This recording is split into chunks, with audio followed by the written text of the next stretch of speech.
Bonjour, bonsoir à toutes et à tous, c'est Antoine alias Anubis pour une nouvelle vidéo bilan de la saison. Alors Kezako, on va faire une vidéo bilan de chaque joueur avec une notation sur leur performance cette année. Alors ça n'engage que moi bien sûr, n'hésitez pas en commentaire à dire si vous êtes d'accord ou non. Alors la vidéo va peut-être être très longue, mais comme c'est une vidéo de bilan de fin de saison, c'est un peu plus complet que d'habitude. On va essayer quand même d'aller assez vite pour éviter que ça soit une vidéo qui dure 1000 ans. Et puis après, je ferai une vidéo mercato, je pense, fin de semaine prochaine, samedi peut-être, un truc comme ça. Samedi prochain ou milieu de semaine, je verrai bien selon les infos que j'aurai et puis les infos qu'on aura aussi par rapport à l'actualité mercato du club. J'y reviendrai peut-être en fin de vidéo pour dire 2-3 trucs, mais à mon avis ça va être un peu court. Mais on va commencer donc par ce bilan. Alors on va analyser les prestations des joueurs globalement, hein. On va pas non plus revenir match par match, mais on va faire une vision d'ensemble sur cette saison exceptionnelle. Mais quand même, comme c'est une vidéo avec un bilan chaque joueur en individuel, tout le monde va pas non plus monter en l'air au niveau notes, ce qui est logique, et puis ça permettra aussi de voir une vision d'ensemble de l'effectif, et puis de pointer les choses qui font que le mercato de cet été va quand même être assez intéressant. On va commencer par Brice Samba. J'ai mis la note de 9 pour cette saison, excellente saison du portier lensois. Saison superbe qui a vraiment fait monter d'un cran le niveau du club, le niveau de l'équipe, et puis récompensé par 2 sélections cette année en équipe de France et qui pour moi sont amplement méritées, tellement le gardien a atteint un niveau excellent. On savait déjà qu'à Nottingham Forest, il avait été très solide, il avait permis à l'équipe de monter en première ligue, la Championship. C'est vraiment un championnat très difficile en Angleterre avec des équipes énormes. C'est un peu l'équivalent de la Ligue 2, hein, où il y a beaucoup d'équipes mythiques du championnat qui s'affrontent et les places sont chères. Et Nottingham Forest, c'est un club mythique de la première ligue et il a vraiment apporté sa pierre à l'édifice. Et quand il arrive au club, franchement, moi je trouve que c'est une super pioche. Alors, beaucoup de gens ont trouvé le prix du gardien très cher, mais bon. Alors maintenant, les gens, ils trouvent que le gardien il est trop cher. Et puis maintenant, aujourd'hui, là, au tenté, faut vendre les joueurs 50 millions, faut acheter les joueurs 10, 15, 20 millions, enfin c'est n'importe quoi, les gens c'est tout l'un ou tout l'autre. Enfin bref, peu importe, on y reviendra quand on parlera mercato, mais en tout cas au départ certains étaient sceptiques vis-à-vis du prix et du fait qu'il venait de Ligue 2 anglaise. Force est de constater qu'il a mis tout le monde d'accord en très peu de temps, il a été extrêmement décisif, ce qui a manqué à l'équipe les 2 saisons auparavant pour être européen avec un gardien de cette classe-là, était européen tout simplement et peut-être la meilleure de toutes les places derrière le PSG. Il a été extrêmement difficile à battre. Il a eu très peu de buts, beaucoup de clean sheet. Il est pour beaucoup dans le Féclan, c'est l'une des meilleures défenses européennes et la meilleure défense de Ligue 1. Franchement, il n'y a rien à dire. Bravo. Alors, j'espère qu'il va rester la saison prochaine chez nous. Je pense que c'est un mec qui est assez stable. Donc, je pense qu'il n'est pas là pour faire un one-shot chez nous. Et puis, il kiffe le club. Donc, moi, je pense que c'est encore une fois, ça sera encore le portier la saison prochaine au Racing Club de Lens. Mais enfin tout est possible, hein. Il suffit qu'il y ait une enflammade sur le marché des gardiens et puis bim bam boum, vase communicant, un gros chèque qui tombe en première ligue. Voilà, faut jamais dire jamais, mais il y a de grandes chances qu'ils soient encore avec nous. Gradit, j'ai mis la note de 9, hein. Il fait une excellente saison. Mon défenseur chouchou, la meilleure recrue de ces 10 dernières années, moi je l'ai toujours dit, on l'a acheté 500 000 euros, je crois, si je dis une connerie.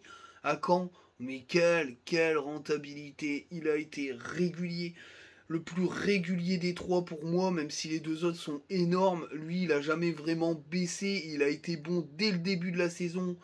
dans ses percées, dans ses relances, dans ses défenses. Il est capable de suppléer le gardien. Il nous a sauvé 2-3 buts qui aujourd'hui nous amènent en Ligue des Champions. Moi j'en suis persuadé. C'est un battant, un pilier du vestiaire. C'est un des cadres. Il coche toutes les cases quoi. Totalement sous-coté en Ligue 1. Bah tant mieux. Comme ça on va pas nous casser les fions à aller nous le chercher. Excellent Gradit. Bisous, bisous. Le mec qui a fait une chanson pour toi à Caen. Il avait tout compris. Danso, bah c'est pareil, hein, excellente saison de Danso. De toute façon, il n'y a pas de, il y a pas de divul, il y aura pas de divulgachis. Hein. Tout le monde est à 9, hein. Clairement sur la défense. Hein, je vais clairement le dire. La défense titulaire, tout le monde est à 9. Bah Danso, c'est exceptionnel. Il a progressé dans les relances, dans les percé à la Grady où je l'ai trouvé de plus en plus fin techniquement. Dans les duels, c'est un colosse, c'est un mur infranchissable. Il prend un nombre incalculable de ballons de la tête. C'est un des meilleurs défenseurs d'Europe. Alors je dis pas que c'est le meilleur défenseur d'Europe, mais en tout cas c'est un des meilleurs défenseurs d'Europe. C'est exceptionnel. C'est exceptionnel. Et c'est logique qu'on va être attaqué de toutes parts pour ce défenseur-là. Qui parle très bien anglais, ce qui veut dire que bah il peut jouer dans n'importe quel championnat étranger, donc ça va être chaud. Ça va être chaud. Alors on parle de propositions à 15 millions.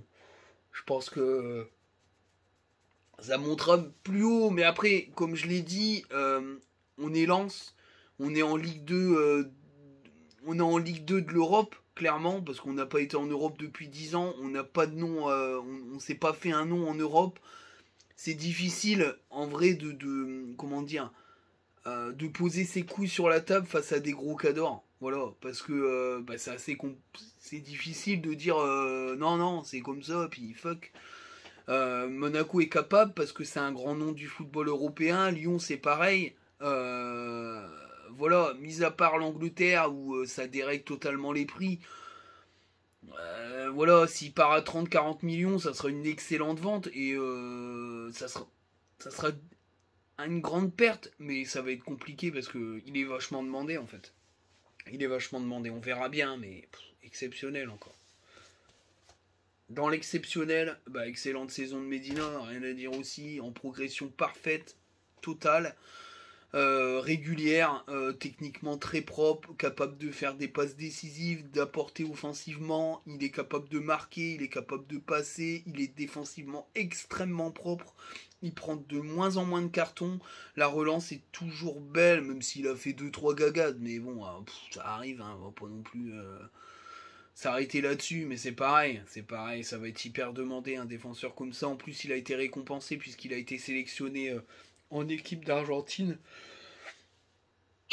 C'est du très haut niveau. C'est du très haut niveau et comme tous les éléments de la défense, ils seront susceptibles d'être attaqués avec un énorme chèque. Donc on verra bien ce qui va se passer. Alors en piston, j'ai mis la note de 8 à Machado. Il fait une très bonne saison. Alors il y a eu quelques passages un peu plus avides. Il a été blessé un petit moment. Il était un peu en concurrence à un moment donné avec Aïdara, même si j'ai toujours pas compris pourquoi, mais bon, c'est pas grave, ça c'est mon avis personnel. Moi j'ai beaucoup aimé, j'ai eu foi en lui quand il est arrivé la saison dernière, il se blesse rapidement et puis il se fait un peu bouffer par Frankowski. Francky qui arrive en même temps que lui, si je dis pas de conneries, et puis il se fait bouffer par Francky, parce qu'il y a encore Jonathan Klaus à droite. Et voilà, beaucoup douté de son niveau. Moi j'ai jamais douté parce que je l'avais trouvé très bon à Toulouse, largement au-dessus du lot en Ligue 2. Et cette saison-là, c'est la saison de la révélation. Pareil, resélection en équipe de Colombie, largement méritée pour ce joueur, qui a de la joie de vivre, qui fait partie des joueurs importants du vestiaire aussi, même s'il est pas, il s'exprime pas dans un grand français, mais il est quand même présent. Défensivement, il est de plus en plus rigoureux, de plus en plus dur sur l'homme. Offensivement, il a une capacité d'accélération extrêmement dangereuse. Il a une belle jolie qualité de centre, il est capable de marquer des deux pieds, que ça soit du gauche ou du droit, et puis de la tête. Il est très complet dans la finition. Moi, je trouve que c'est une très bonne saison de sa part. C'est magique. C'est magique d'avoir un latéral gauche comme ça. C'est ce qui manquait aussi la saison dernière, parce que Frankowski n'est pas forcément un latéral gauche de formation, même s'il est capable de jouer à ce poste-là de piston gauche, mais pour moi c'est plutôt du dépannage qu'autre chose.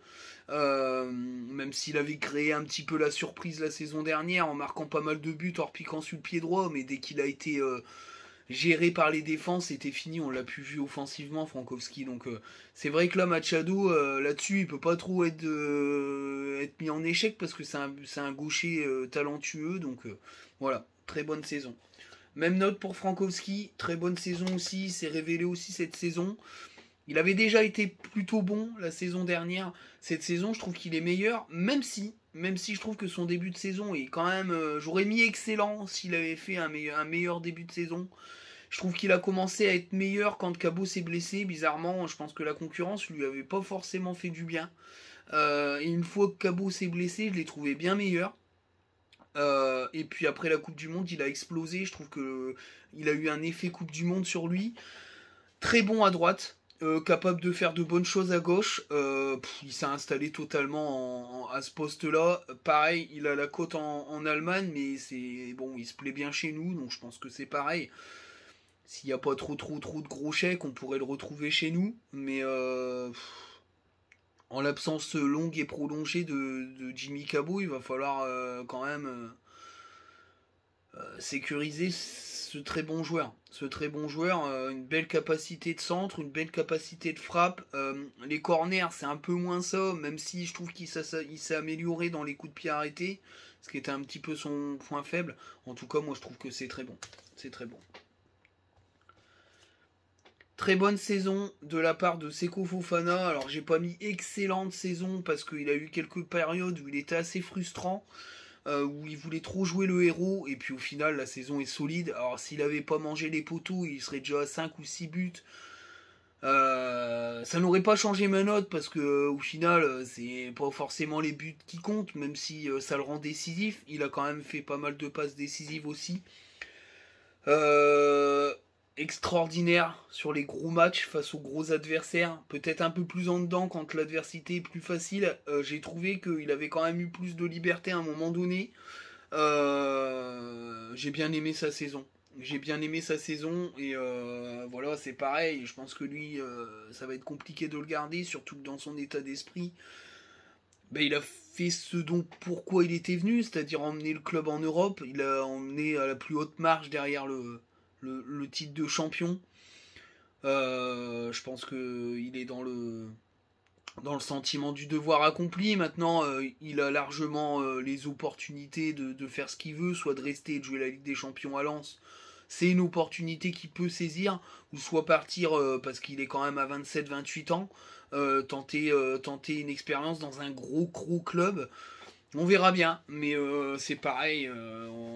Le club, à mon avis, là-dessus, il est assez cool parce qu'il attend de voir les offres, et puis le joueur, il doit être cool aussi. Donc c'est pas un dossier brûlant ni embêtant pour le club, clairement. Puis il sera remplacé de toute façon, hein. Il y a une grosse somme qui va tomber.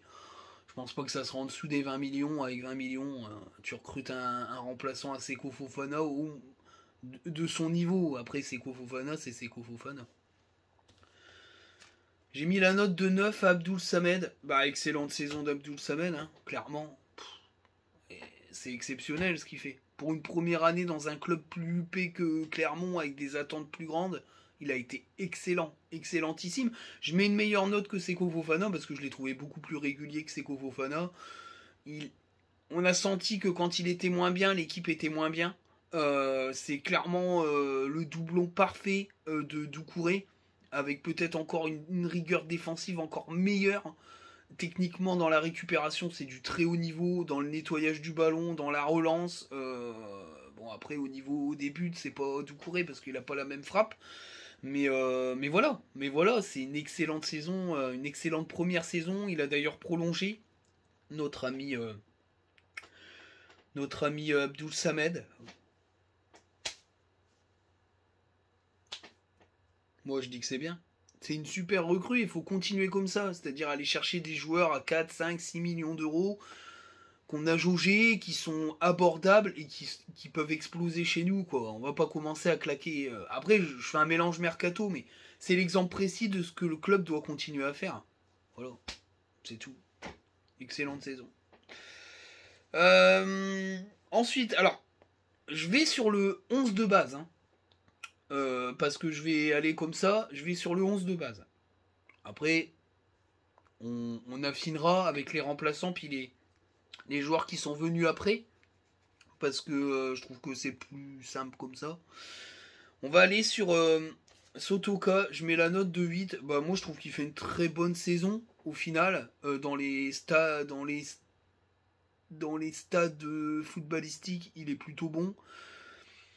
Maintenant, il a un énorme trou d'air offensivement, mais dans le jeu, il est indispensable. Même si je pense que ça va être compliqué pour lui, parce que quand je vois la demi-saison de Thomasson, il va pas falloir qu'il fléchisse, parce que ça va être chaud, hein. Même s'il est en doublette avec Thomasson, mais ça va dépendre de ce qui va arriver au mercato. Mais moi, j'aurais du mal à enlever Thomasson du 11 de départ, hein. Enfin, après, c'est mon avis perso, mais voilà, mais c'est très bon. Après, c'est pas excellent parce qu'il n'a pas toujours été au niveau, il a été assez fluctuant. Maintenant, il a un rôle assez hybride où il a même dépanné en piston droit. Alors, avec une bonne prestation, puis une prestation moins aboutie après, c'est plus vraiment un attaquant parce qu'il a plus forcément la grinta de marquer, même s'il fait un début de saison tonitruant où il enchaîne les buts, puis derrière il a disparu complètement au niveau offensif avec une perte de confiance totale.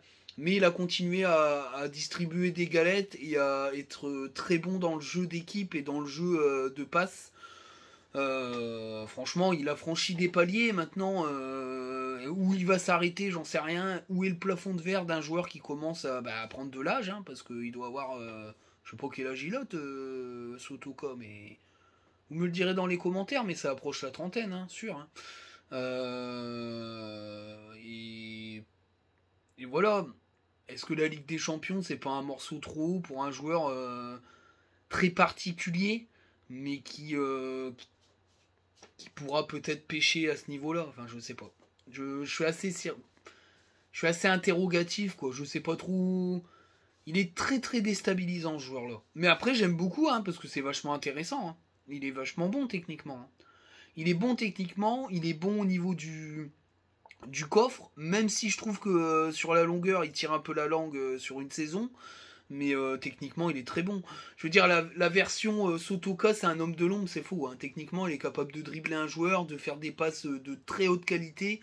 Pour moi, c'est pas qu'un porteur d'eau ou un mec de l'ombre qui fait le pressing de l'ombre. Non, non. C'est un milieu de terrain attaquant, offensif, doué. Alors après, c'est pas le méga dribbleur, mais en tout cas, il est capable de faire le boulot et très bien. Maintenant, je pense que il peut pas le faire sur toute une saison à très haut niveau. Voilà. Ben, je le mets dans les titulaires de base. Pereira da Costa, je mets la note de 3. Pour moi, il fait une mauvaise saison. C'est clairement la déception de l'année. Parce que tout le monde s'attendait à ce qu'il explose cette saison. Il avait volé les clés du camion à Gaël Kakuta. Alors après, je vais pas vous le cacher, Gaël Kakuta, il a très peu goûté au fait d'être milieu offensif de côté, puisque lui, il voulait être numéro 10 derrière les attaquants. Et d'ailleurs, il est bien meilleur sur ce poste-là. Il l'a montré à Amiens, où il fait une saison vraiment honorable. Mais Pereira da Costa, en fait, c'est la même chose. Il n'est pas forcément très bon à ce poste-là de milieu offensif excentré, on va dire ça comme ça. Ça n'a pas été bon. Ça n'a pas été bon. Il a très très vite disparu des radars, ce qui fait que au final, Sotoka s'est retrouvé un peu orphelin. Parce qu'au départ, c'était Sotoka Openda en doublette offensive avec Pereira da Costa un petit peu plus reculé. À un moment donné, Pereira da Costa il a complètement disparu, donc c'était un peu compliqué.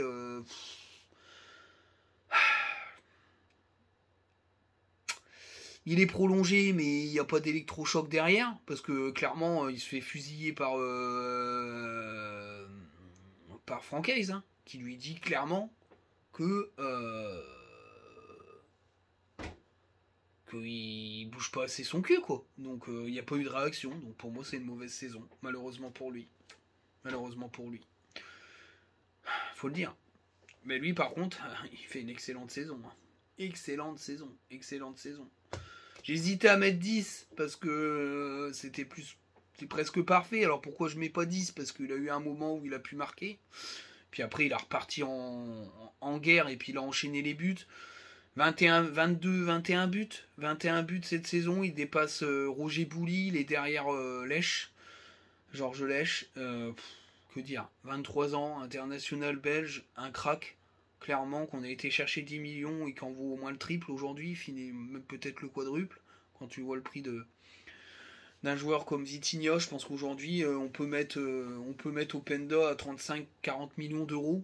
Je pense que c'est largement son prix. Maintenant, on ne va pas aller non plus s'envoler dans les sphères. Voilà, que dire?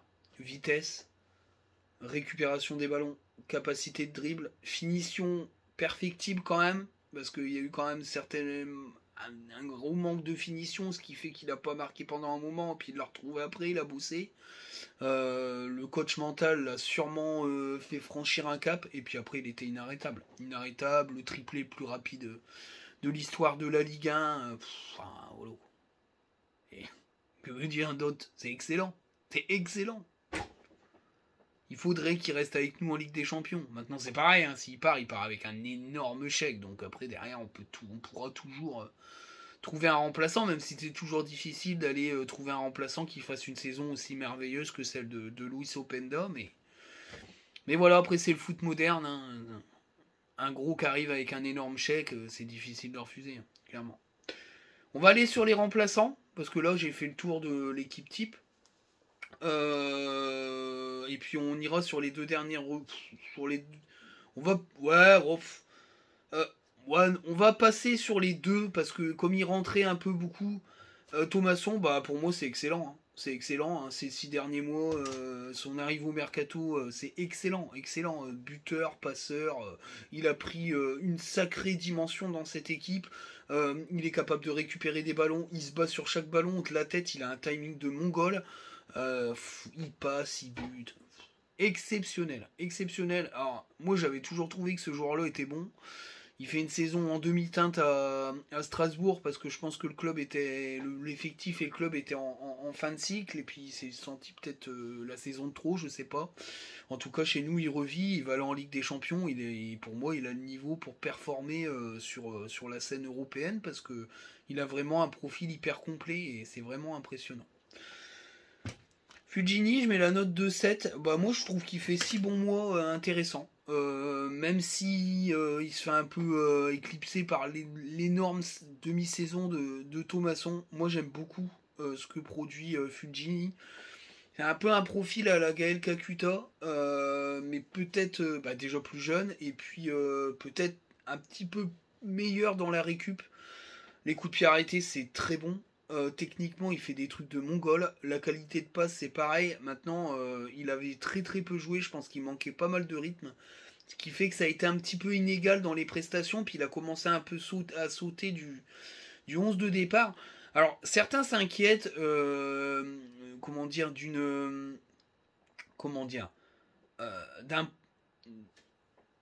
d'un destin à la Berg. C'est-à-dire d'un joueur bon mais incompatible avec Francaise. Ben moi j'attends de voir. Parce que pour moi, il peut largement jouer à deux sur un milieu de terrain derrière un attaquant. Et puis on sait pas si Francaise va pas changer de fusil d'épaule en Ligue des Champions. Est-ce qu'il va pas passer à deux attaquants? On n'en sait rien, puisque de toute façon c'était le projet de départ avec Buxa, qui n'était pas du tout le remplaçant d'Openda. Il y en a beaucoup qui pensent ça, mais pour moi non. Je pense que les deux joueurs devaient être mis sur la feuille de match avec un numéro 10 derrière ou un joueur offensif comment dire un peu retrait. Alors ça pouvait être Sotoka ou Pereira da Costa, ou alors Buxa est en concurrence avec Sotoka, un peu dans le profil de point d'ancrage, de joueurs capables de prendre des ballons de la tête. Mais voilà, Fujini, moi je l'enterre pas. Hein. C'est pas parce qu'il a pas non plus claqué 1 million de buts, mais enfin il a quand même été décisif.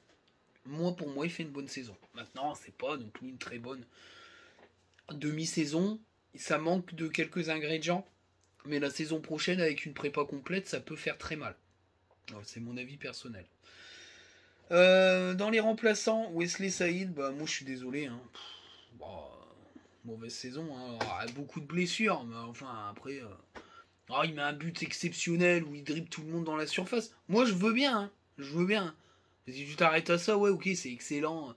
Il est monstrueux techniquement. Il peut être un des meilleurs techniciens de Ligue 1. Il est un des meilleurs milieux de terrain attaquants de Ligue 1. Mais encore faut-il qu'il joue. Moi, je suis désolé. Les blessures, ça rentre dans la balance. Il a une fragilité physique qui, pour moi, nique ses saisons. Et puis, il y a des entrées où il est pas bon. Clairement. Le dernier match face à Auxerre, je suis désolé, il fait une entrée, c'est pas bon. C'est pas bon son entrée. C'est pas bon du tout. Pas bon du tout. Et le problème de ce joueur-là, c'est qu'il faut qu'il soit à 100% pour être très bon, qu'il est à 100% 2-3 matchs, où il est plus ou moins bon, il se blesse, et il met 1000 ans pour revenir, et quand il revient, il n'est pas à 100%, il n'est pas bon. Donc pour moi, c'est une mauvaise saison. Voilà. Et j'aime beaucoup pourtant Wesley Saïd, parce que je trouve que à 100%, c'est un putain de joueur. Voilà, alors la clim, etc. Mais le problème, c'est que cette saison, moi, il a climatisé personne. Et puis, pour moi, c'est compliqué la saison prochaine de se reposer sur lui dans une rota offensive. Hein. Même s'il a des grosses affinités avec Francaise, il y a la Ligue des Champions, il y a la Coupe de France, il y a le championnat, il va falloir des attaquants qui jouent, quoi. Parce que lui, s'il joue pas, il n'y a personne derrière. On a joué, il n'y avait plus Cloris Openda et Buxa. Hein. Puis à un moment, il n'y avait plus Cloris Openda. Puis Rémi Labolascari, mais bon, s'il vous plaît, quoi. S'il vous plaît. Donc, non, moi je suis désolé, c'est pas une saison. C'est pas une saison rocambolesque de la part de Wesley Saïd. Ensuite, Cabot. Cabot, c'est difficile. Je peux pas trop noter Cabot parce que du coup, il a été absent depuis 1 million d'années. Mais son début de saison était intéressant. Compliqué à noter. Et c'est pas pareil que Wesley Saïd, parce que Wesley Saïd, il a quand même été présent du début à la fin de la saison avec des coupures. Là, notre ami Jimmy Cabot, il se blesse très gravement, mais je trouve que déjà, il avait bouffé Frankowski et qu'il y avait des choses intéressantes de la part de Jimmy, donc c'est en espérant qu'il se soigne bien, parce que ça dure très longtemps, il y a des petits problèmes au niveau de son genou, hein. J'espère qu'il va vite récupérer, mais ça va être intéressant à voir à 100% sur une saison complète. Voilà. Mais je peux pas le noter du coup, c'est difficilement notable, hein, en vrai. C'est difficilement notable. Ensuite, je suis en train de chercher au fur et à mesure. Je cherche. Donc en défense. Aïdara. Aïdara. Saison correcte d'Aïdara. Alors si je le mets en défenseur central, moi je trouve qu'il fait une bonne saison. Si je le mets en piston, il fait une saison. Il fait une saison, voilà. Moyenne, moyenne. Voilà, c'était 5-12 divisé par 2, ça fait 6. Pourquoi je dis ça? Parce qu'il n'est pas fait pour jouer piston. Qu'il est très très... Il est moyen en piston, voilà. Et c'est pas son poste. Moi je trouve qu'il est un peu en difficulté parce que c'est pas son poste. Et que quand il joue défenseur axial gauche, moi je trouve qu'il est bon. Défenseur central gauche, il fait le boulot. Encore une fois, moi je trouve qu'il fait des rentrées intéressantes, il arrive à couper les choses. Offensivement, c'est très limité, mais c'est normal, c'est pas son poste. Donc voilà, moi je trouve qu'il fait une saison correcte dans la rota. C'est un guerrier, c'est un soldat, il est là depuis des années. Moi j'aime beaucoup Aïdara, j'ai rien contre lui, mais c'est pas un piston, quoi. Et que si un piston vient à rentrer, il sera un remplaçant de Medina dans la rota en cours de saison. Voilà. Parce que je pense qu'il faut un vrai piston gauche derrière Machado, puisque Bourra a été fantomatique, mais voilà. Moi je trouve que c'est bien, il fait une saison correcte. Pour un joueur de son calibre, moi je trouve que c'est bien. Voilà. On va en parler de Bourra. Très mauvaise saison, je suis désolé, ça n'a pas le niveau Ligue 1. Il a été prêté au Havre l'année dernière. Il a été mis au placard au bout de 5 mois. Là, il a très peu joué. Les rares fois où il a joué, enfin, j'avais envie d'y foutre sur la tronche, clairement. Il s'en va à 3. Enfin, je veux dire, c'est pas anodin de partir à 3, quoi. Voilà, enfin, à un moment donné, il s'en va pas à Toulouse, quoi. Il s'en va à 3.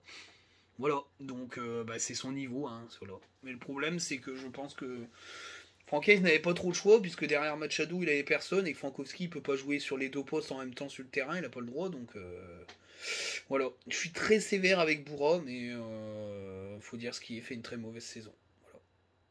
Peut-être pire que celle de Pereira da Costa, d'ailleurs. Oh, c'est dur, mais c'est comme ça. Jean Onana, j'ai mis la note de 5. Alors c'est vrai, il fait 3 bons matchs, hein. Mais comme dit Francaise, lui il a fait 3 bons matchs et Abdul Samed en a fait 32 bons matchs. Moi je suis désolé, je le préfère en défenseur central, c'est un peu le même cas que Aïdara en milieu de terrain défensif. Je trouve que c'est très très dangereux parce qu'il est vachement nonchalant, il perd pas mal de ballons. Je trouve que des fois techniquement c'est limité, dans l'implication c'est assez dur. En défense centrale, je l'ai trouvé plutôt intéressant quand il a remplacé Danso. Et puis voilà, mais pour moi c'est moyen, c'est pas.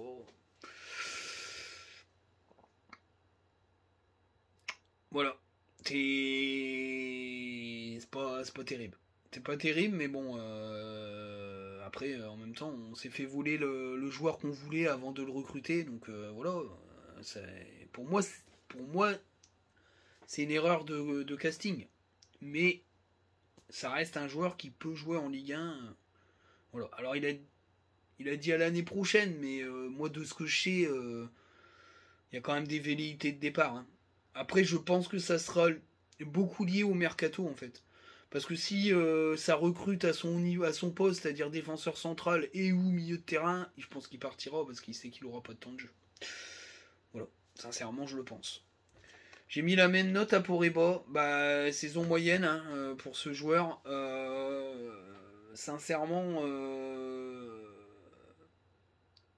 je pense il n'arrive pas à se mettre au niveau, même s'il a vraiment quelque chose, parce qu'il a une passe décisive, que ses rentrées ont été intéressantes, mais ça manque de physique. C'est très nerveux sur le terrain. Je pense qu'il n'arrive pas à faire ce qu'il veut. Mais voilà, c'est un diamant, hein. C'est un très très bon joueur. Mais je pense qu'il faudrait qu'il soit prêté avant de revenir. Je pense qu'il faut l'intégrer dans le projet RC Lens, mais il faudrait le prêter pour qu'il puisse s'aguerrir une saison et puis revenir, pour montrer son niveau. Mais c'est peut-être un joueur qu'on pourrait perdre, quoi. Malheureusement. Malheureusement. J'ai mis la même note à Buxa. Une saison moyenne, hein, malheureusement. Très lourdement blessé, mais c'est vrai que il pêche un petit peu par manque de physique. Même si j'ai trouvé que son match face à Auxerre, son entrée face à Auxerre, elle était intéressante, même s'il a été servi comme une merde par Saïd qui n'a pas fait le boulot, hein, parce que je pense qu'il aurait marqué un but. Mais voilà, point d'interrogation pour l'année prochaine, parce qu'apparemment il est annoncé partant. Alors, je suis assez surpris parce que là, t'as plus Copenda en attaque, quoi. Donc, à moins que le club claque 20 à 30 millions d'euros sur 2 attaquants pour faire une rota offensive intéressante, moi ça me paraît monstrueux de le voir partir, mais bon. Surtout qu'il s'est blessé, quoi, parce que le club a pas fait partir Machado alors qu'il fait un début de saison un peu maussade et puis derrière il se blesse lourdement. Buxa, il est quand même rentré pas mal en fin de match. J'ai du mal à croire qu'il s'en aille, mais bon. Après, il faut voir les velléités du joueur aussi, hein. Faut voir les velléités du joueur. Mais c'est moyen, on peut pas dire, on peut pas le noter parce qu'il a joué. C'est pas comme Jimmy Cabot, il s'est blessé, il est revenu en fin de saison. On est obligé de le noter, quoi. On est obligé de le noter. Je suis en train de chercher. Bon, Fortes, on peut pas le noter, il a quasi pas joué. Jean-Louis Léca, Jean-Louis Léca, il fait une saison correcte, moi je trouve, puisque en Coupe de France il a été plutôt bon. Il fait une gagade face à Auxerre, mais enfin sinon il a été pas mal, il a fait pas mal de parades. Je pense que c'est une de ses dernières saisons en tant que joueur. Je pense que c'était un petit cadeau d'adieu, je pense, peut-être, il y a de grandes chances. Alors est-ce qu'il va rester dans le staff, est-ce qu'il va rester quand même troisième gardien, voilà, je sais pas trop, mais je pense que c'est comme Cahuzac, c'est un clap de fin pour lui à mon avis, hein. Enfin, je sais pas trop, mais je le vois mal continuer. Maintenant, après, il a un rôle très prépondérant dans le vestiaire, donc est-ce qu'il sera troisième gardien et avoir un rôle de chaperon du groupe, c'est tout à fait possible. C'est tout à fait possible. Mais en tout cas, la saison, elle est correcte pour ce qu'il a fait, il l'a bien fait. Voilà. Je cherche encore, hein, je cherche. Alors après, il y a Rémi Labo-Lascari, bah, c'est insuffisant, hein, c'est insuffisant. Il y a des bonnes choses, mais ça me paraît très très léger pour la Ligue 1, hein, même s'il a mis pas mal de buts en National 3. Euh, Ça me semble très très léger. Voilà. Ça me semble très très léger, même s'il y a des choses intéressantes. Je trouve que dans la finition, c'est pas ça. Dans le dernier geste aussi, ça manque de. Je suis peut-être un peu sévère, peut-être un petit peu sévère, mais je trouve que ça manque de justesse. Et clairement, je pense qu'il fait partie de cette génération-là, un peu dans le creux de la vague de la Gaillette. Et il surnage un petit peu, mais voilà, même dans son retour en N3, je trouve qu'il n'a pas forcément été très performant, même s'il a marqué sur penalty. Il y a des jeunes qui ont un peu plus explosé derrière lui, comme Shishuba Yenda et puis Fodesila. Mais enfin, même si c'est pas des attaquants. Il y avait, comment il s'appelait, celui qui va pas être retenu. Il va peut-être partir à Lyon d'ailleurs. Salomon Kessi, qui a enchaîné les buts. Compliqué quoi. En plus, apparemment, il partira à Laval. Alors, est-ce que c'est un prêt avec option d'achat ou un prêt sec? Mais il partirait une saison complète. Donc, je pense que Francaise, s'il garde pas ce type d'attaquant, c'est qu'il pense qu'il manque de choses et qu'il a besoin de s'aguerrir, ou alors il correspond pas enfin, il est pas au niveau quoi. Donc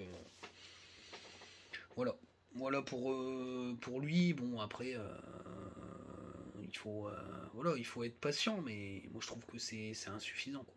C'est insuffisant. Mais la même note, le Cardinal, insuffisant. Je pense que c'est pareil.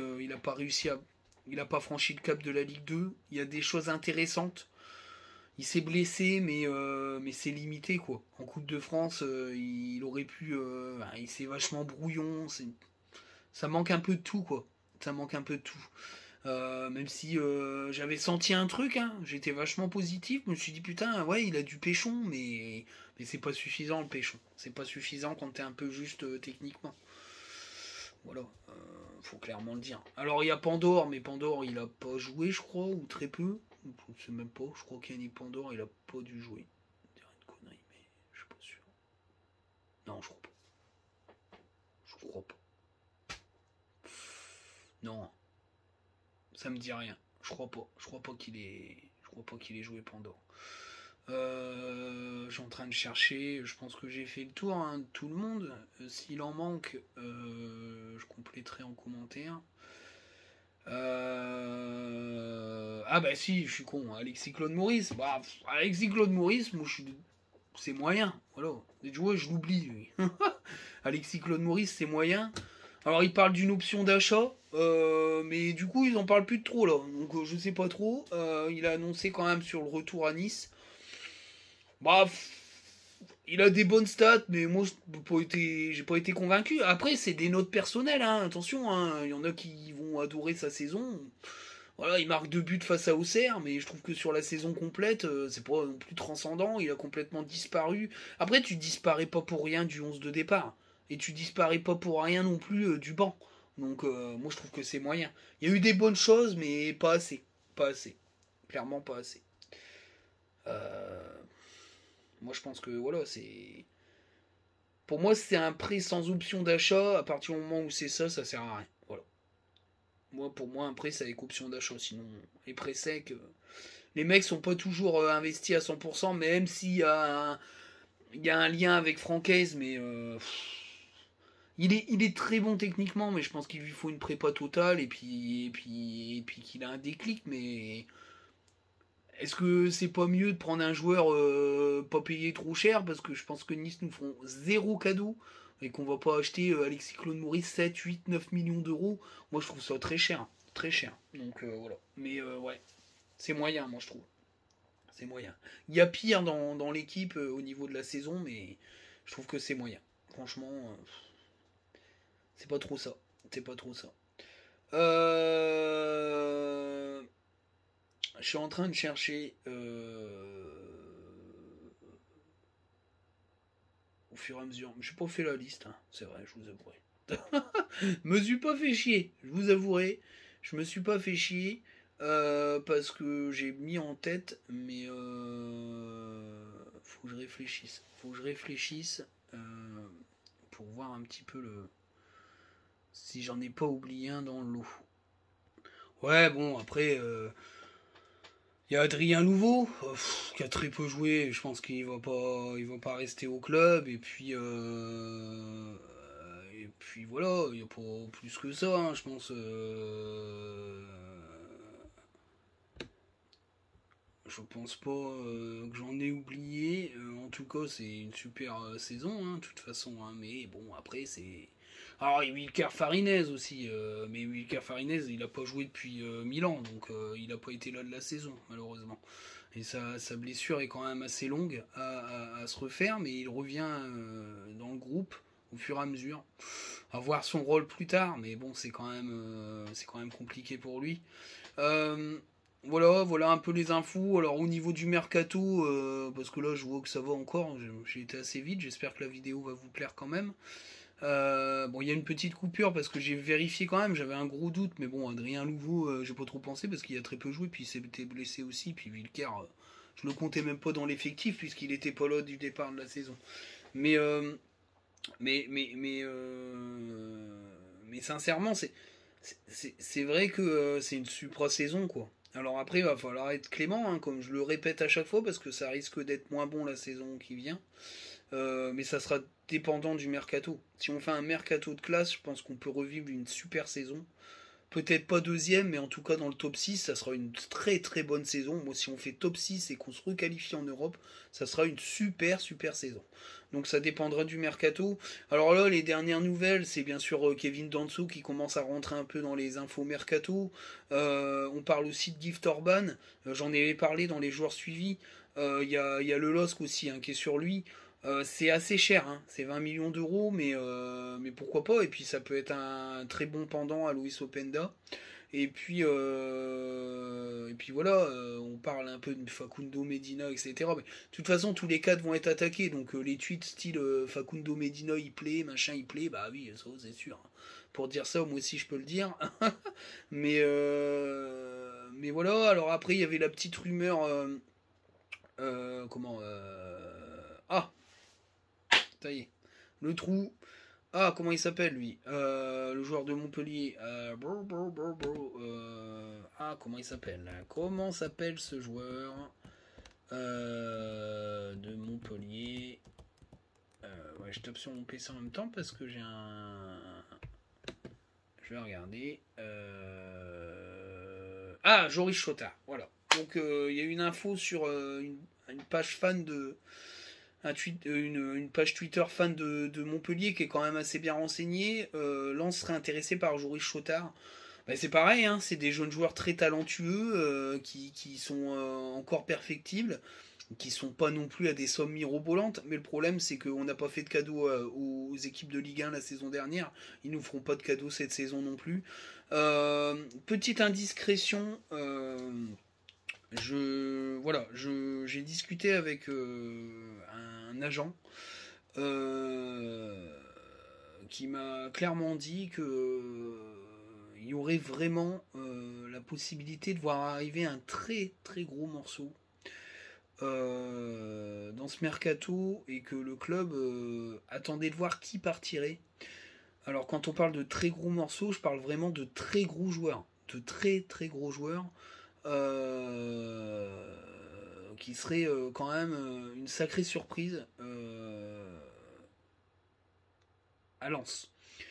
Le projet plaît à pas mal de joueurs qui voudraient être à la relance Et voilà, cet agent-là, il m'a pas donné de nom parce que de toute façon, il a pas envie de me le dire.